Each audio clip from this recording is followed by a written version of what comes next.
I've changed my hairdo. You're welcome, guys. Nailed it.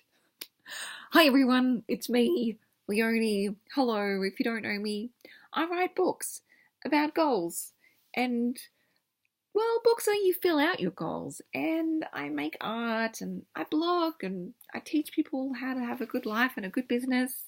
And I also teach about essential oils and how to create successful, abundant doTERRA businesses as well. So, you know, just the usual run of mill things. I'm also a mum and I homeschool my kids currently, and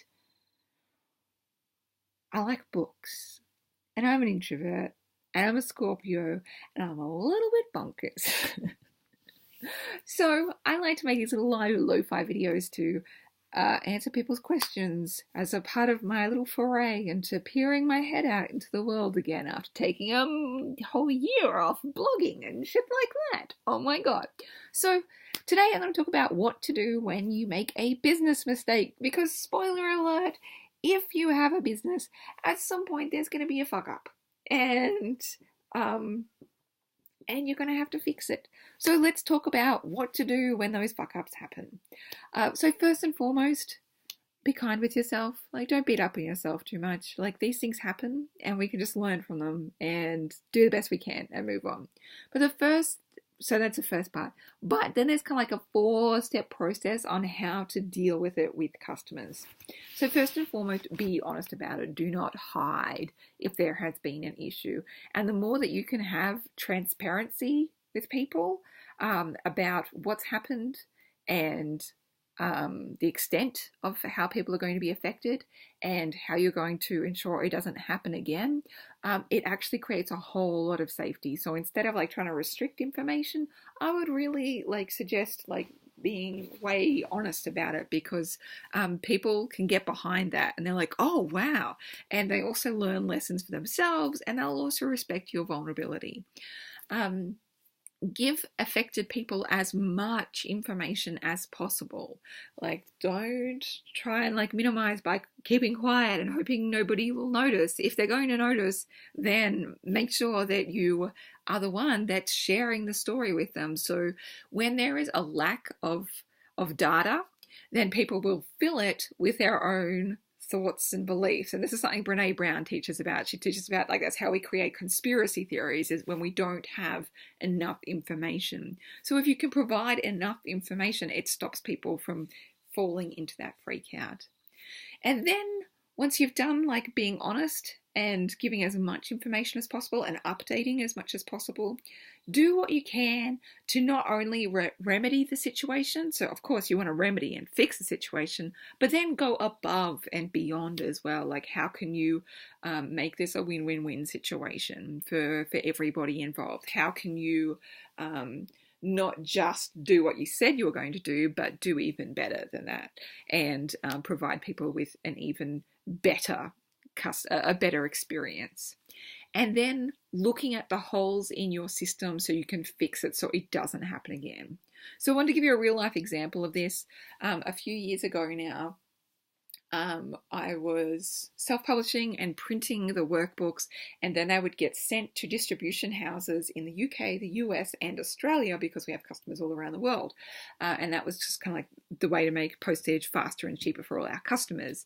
And so we found a distribution house in the US. Bobby, can you go talk to Dad, please?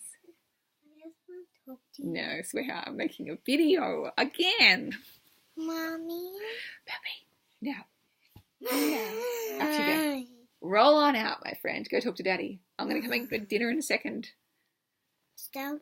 You playing? All right, tell her to turn Minecraft off. I did. Okay, off you go. But I didn't. All right, talk to Dad about it, please. I have a 4-year-old.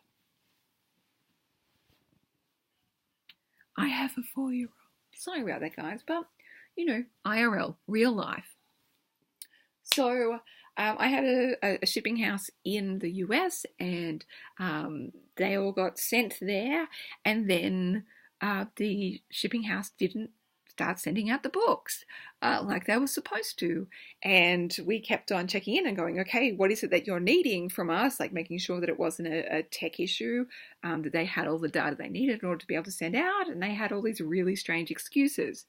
2 weeks went on, and this is, they'd arrived at the start of December, and like December is really workbook season. Like people want their workbooks, and they definitely want them for Christmas because a lot of people buy books for like as Christmas presents. And so we were like, time is of the essence. Send them out as per your contract. But they did not. And at a certain point in time, we were like, right, okay, this is not going to happen. We need to create another find another house that will do it for us. So we went and found another mailing house really quickly, and went to find a way that we could get these books relocated across the country to another mailing house. However, it was now getting into Christmas season, and so all of the trucks had been booked out, and it was like major snowstorms, and there were huge highways that were closed. It was bonkers. And luckily I had a contractor at the time who ended up putting his hand up and said, you know what, I'll go with a friend and we'll just drive across the country. And I of course paid them to do that, and they got a hire truck, and they went to the mailing house, and the mailing house wouldn't let go of the books. Oh my God.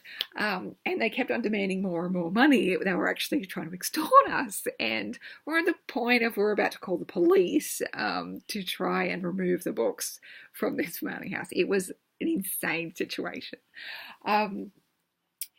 Anyway, we luckily finally got the books withdrawn, and it was like quite a huge cost to me to get them withdrawn. Oh my God. Got them moved across the country, but this is what you need to do because this is what needs to happen in business. Got them moved across the country, and luckily our next mailing house got it set up and sent out as quickly as possible. However, during that whole situation, we told all of our customers that were affected all about this.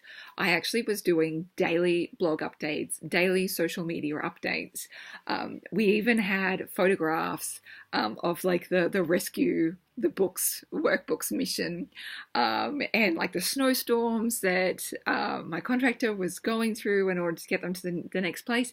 And like we shared as much story from that time, and were as open and honest with people as we could. And like, we are so sorry. We are trying to fix this. This is what's happening. This is what we're doing to fix it. This is the dates that we're expecting. Like we can hit the next mailing house and for things to be sent out. So we just gave as much information as possible, and people actually really got behind that story, and they were totally invested. They completely understood, and they were like, oh my God, I'm so sorry that's happening. And this is so exciting that the workbooks are now going on a snow adventure across the US to get to an actual distribution house that would, oh my God, send things out. We also like tried to do the best we could to fix situations by going above and beyond. So we gave them extra gifts, we gave them discount coupons. Whenever people were like, actually, I just want a refund because that was a Christmas gift, we gave it unconditionally. Whatever we could do to make that situation, give extra things to those people who were affected, that worked really well. And of course, to make sure that it never ever happened again, we had extra criteria in our contracts with choosing distribution houses. We of course never ever use those other people again, and really made sure that our distribution houses were the key, like a really good key player for us. So that's my example of how to deal with a business mistake. Just be really honest about it. Give affected people as much information as possible. Do what you can not only to remedy the situation, but go above and beyond to restore people's trust as much as possible. And look at holes in your system as well so you can fix it so it doesn't happen the next time. I hope this information is useful. I hope you never make a business mistake, but I promise you will, because that's how things roll. And I hope this information has been helpful for you when you deal with it. Please know you're not alone. I'm sending you lots and lots of love and blessings on your business journey.